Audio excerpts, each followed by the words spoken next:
সব মিলিয়ে আমি বলেছিলাম, আমার খারাপ লাগাটাকে প্রকাশ করেছিলাম যে ভাই যদি না পোষা আমাকে নিয়ে আপনারা আমাকে সরিয়ে দিতে পারেন। আমি তো পার্টির ভালো জায়গাটা বলতে পারবো। আমি কর্মী, পশ্চিমবঙ্গের কর্মীদের আমি অবস্থা জানি। পশ্চিমবঙ্গের কর্মীদের উপর অত্যাচার হচ্ছে, সন্ত্রাস হচ্ছে, তাদের বিভিন্নভাবে হিংসার শিকার হতে হচ্ছে। এটা বাংলার প্রত্যেকটা জেলার প্রত্যেকটা কংগ্রেস কর্মী তাদের তিক্ত অভিজ্ঞতা থেকে তারা সবাই জানে।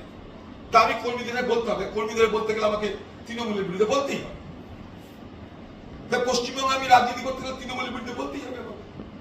এখন সে বলার মধ্যে কি ভুল আমার জানা নেই।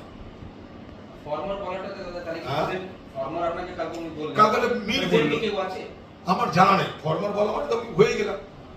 আমার মনে হয় পার্টি ঠিকঠাক করে গেছে, কালকে জাস্ট একটা র্যাটিফাই করানো আর কি, যে কাউকে কি চাওয়ানো যায় মতামত হয়তো পার্টি মনে হয় ঠিক করে গেছে।